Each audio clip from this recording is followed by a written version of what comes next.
Méditons avec le pasteur Ertis.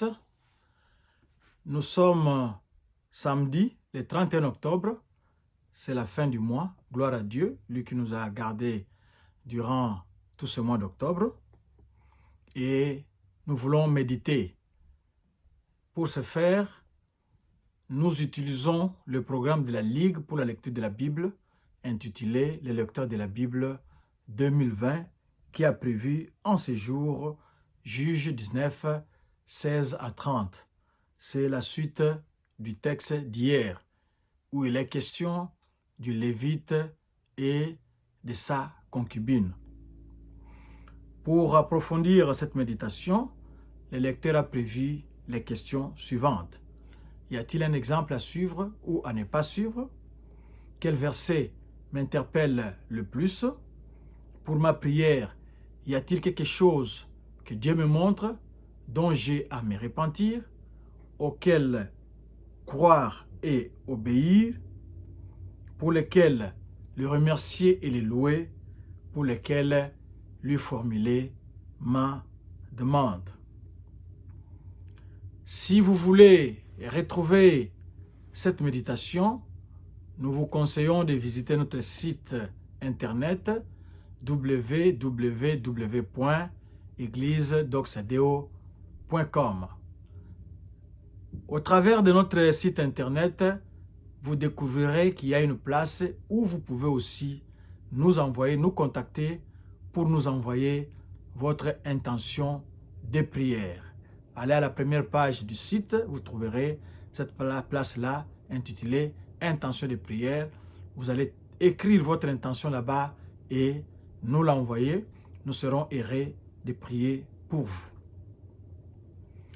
Sur Facebook, vous pouvez taper Doxadeo Lushi, Lushi c'est L-S-H-I, ou bien sur Twitter et YouTube, c'est Doxadeo Lubumbashi.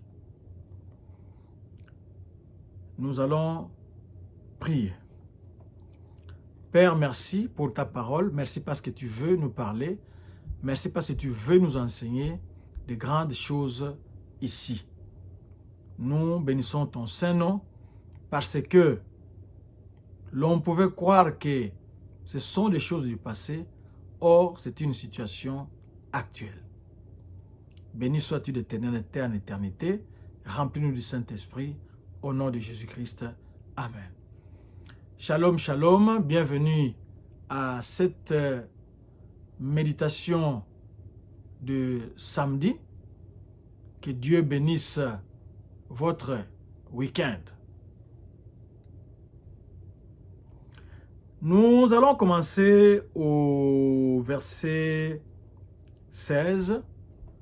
Il s'agit de ces Lévites. Les Lévites, hier, il avait quitté la belle famille tard et il voulait rentrer chez lui. Vous pourrez relire la portion d'hier, vous verrez que le beau-père cherchait à lui faire perdre du temps pour que la justification de sa fille puisse être visible au travers de tous les habitants de sa contrée, que son mari était venu la récupérer, c'est-à-dire la laver de l'opprobre qui la frappait. Alors, ayant compris ces manœuvres, les Lévites avaient quitté la belle famille un peu tard et avec son serviteur et sa concubine, ils ont marché. Arrivés en face de Jébus, Jébus c'est actuellement Jérusalem. À l'époque là, ce n'était pas encore un territoire d'Israël. Le serviteur du Lévite avait proposé aux Lévites qu'ils puissent s'y abriter pour la nuit, qu'ils puissent entrer dans cette ville et demander l'hospitalité. Mais lui, en tant que Lévite, il ne voulait pas avoir affaire aux païens. Il a préféré aller demander l'hospitalité chez ses frères israélites.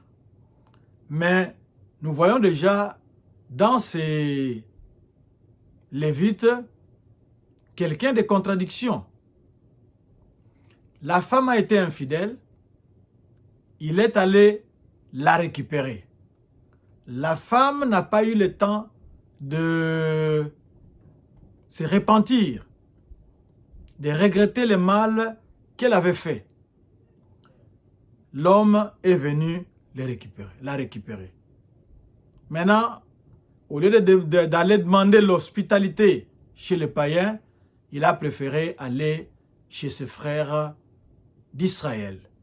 Ils sont arrivés la nuit tombante à Gubéa. En entrant dans la ville, nous l'avions peut-être expliqué hier, ou si on ne l'a pas expliqué, nous le disons maintenant. L'entrée de la ville, vous allez trouver une place de la ville où tout s'est passé là-bas. Quand vous entrez dans la ville, vous devez nécessairement traverser cette place. Quand vous voulez sortir de la ville, vous devez nécessairement passer par là. Il s'était mis là-bas avec l'espoir qu'il y aura un de ses compatriotes israélites qui va le reconnaître en tant que lévite et qui va l'inviter chez lui pour exercer l'hospitalité. Personne ne l'avait fait. Il a fallu maintenant que ce soit un étranger. Cela nous rappelle l'histoire de Lot. Lot était étranger à Sodome et Gomorrhe et c'est lui qui avait exercé l'hospitalité quand les deux anges avaient visité Sodome et Gomorrhe, là où lui habitait. Ici, c'est le territoire de Benjamin, mais c'est un Éphraïmite qui va exercer l'hospitalité. Il va inviter les Lévites chez lui et les Lévites va accepter. Et cet homme qui a invité les Lévites chez lui sait pratiquer l'hospitalité telle qu'elle est demandée dans la parole de Dieu.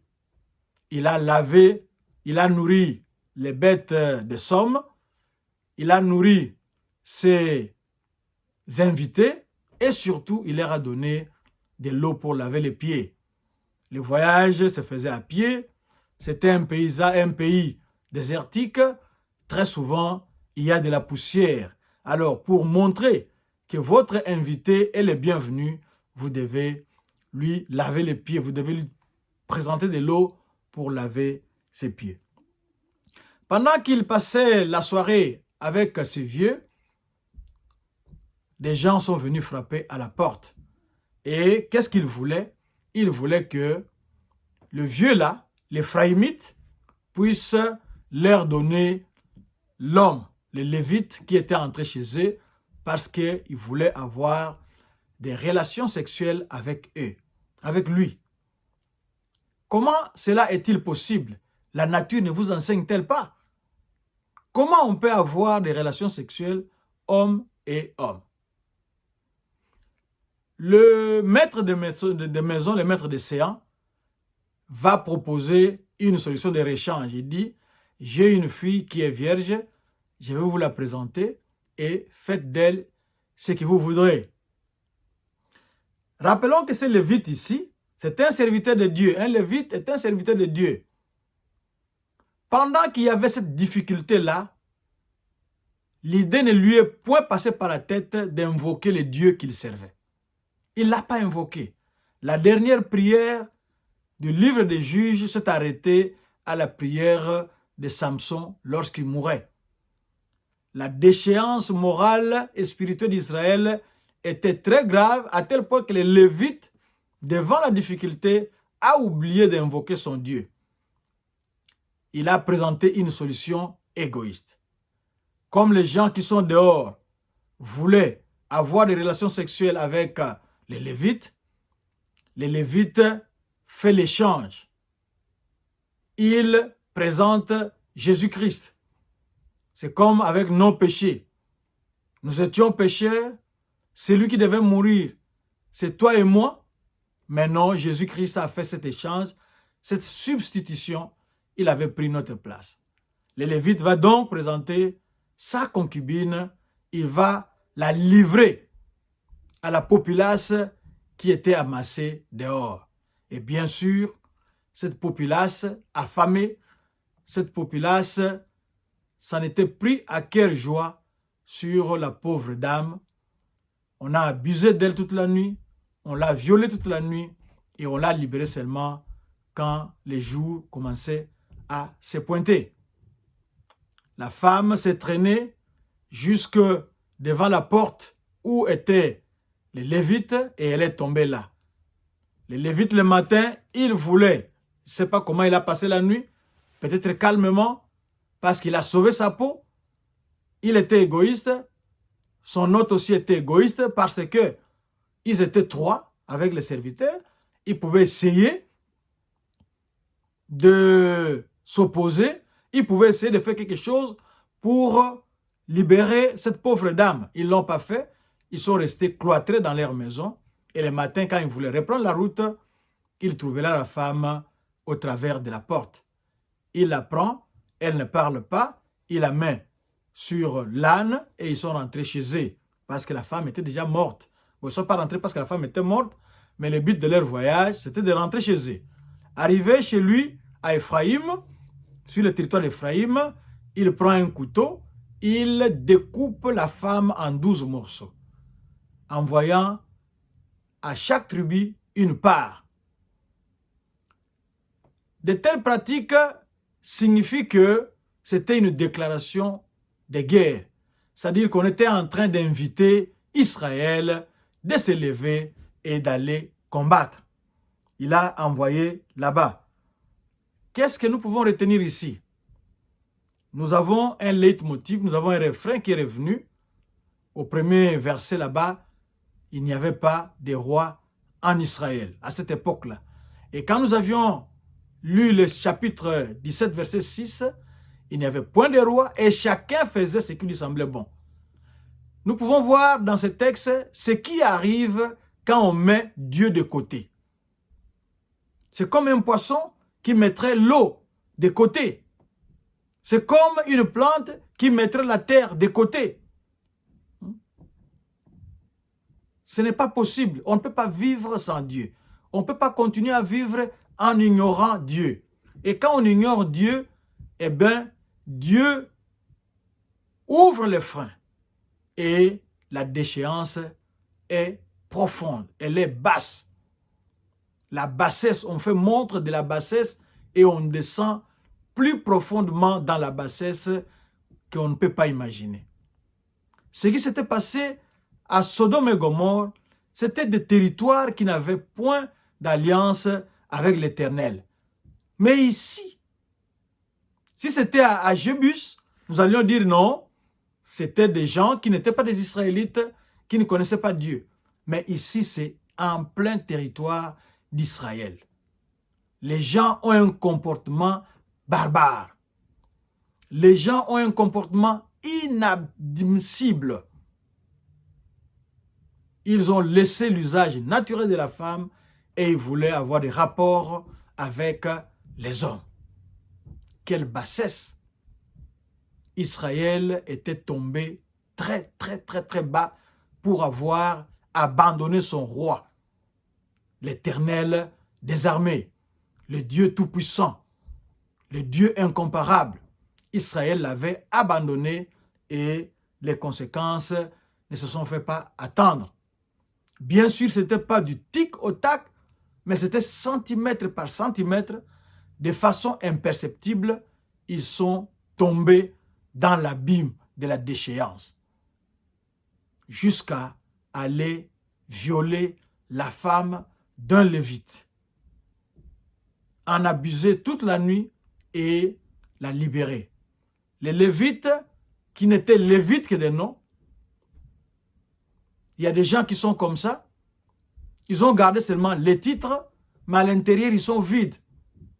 Il a eu un problème, au lieu d'invoquer le Tout-Puissant, le Dieu qu'il était censé servir, il ne l'a pas invoqué, il a préféré lâchement sauver sa peau en livrant sa concubine. Et le vieux qui les avait accueillis chez lui, lui aussi en voulant peut-être sauver leur peau, était disposé à livrer sa fille qui était encore vierge. Nous voyons comment, quand on abandonne Dieu, quand on lui tourne le dos, on tombe plus bas, on tombe très bas. Peut-être que c'est votre cas maintenant. Vous avez pensé que non, Dieu vous gêne, vous allez vous conduire vous-même. Vous allez choisir votre propre voie. Vous allez choisir votre propre philosophie. Mais voyez là où cela va vous amener. Ça ne se passe pas à Sodome et Gomorrhe, cette histoire, mais sur le territoire d'Israël. Peut-être que c'est vous. Vous êtes chrétien entre guillemets, mais vous êtes resté une coquille vide. Un tombeau blanchi. Ce que vous faites, si on doit l'étaler au grand jour, c'est déplorable. Il est temps de revenir à Dieu. Si c'est votre volonté, prions maintenant. Père Tout-Puissant, toi le Dieu d'amour et de compassion, nous sommes dans la honte de voir que nous sommes tombés très bas. Nous pensions qu'en t'abandonnant, les choses allaient bien marcher, on sera libre. Au contraire, on est devenu l'esclave des passions innommables. Nous faisons des choses qu'on ne peut pas citer. Nous regrettons. Nous te demandons pardon et nous voulons saisir la main que tu nous tends en ce moment pour nous racheter, pour que nous puissions revenir dans ton giron. Que la gloire et la louange te reviennent parce que tu ne mettras pas dehors celui qui vient à toi. Amen. Que Dieu soit loué, qu'il vous bénisse. Notre adresse, www.églisedoxadeo.com. Allez sur ce site-là, vous trouverez une place où on a écrit « Intention de prière ». Vous pouvez nous contacter à cet endroit-là pour nous envoyer votre intention de prière. Nous serons dans la joie de vous soutenir dans la prière. Sur Facebook, nous sommes sur Doxadeo Lushi. Sur Twitter et YouTube, c'est Doxadeo Lubumbashi. Que la grâce et la paix de Dieu soient votre partage et passez un excellent week-end. Shalom, shalom.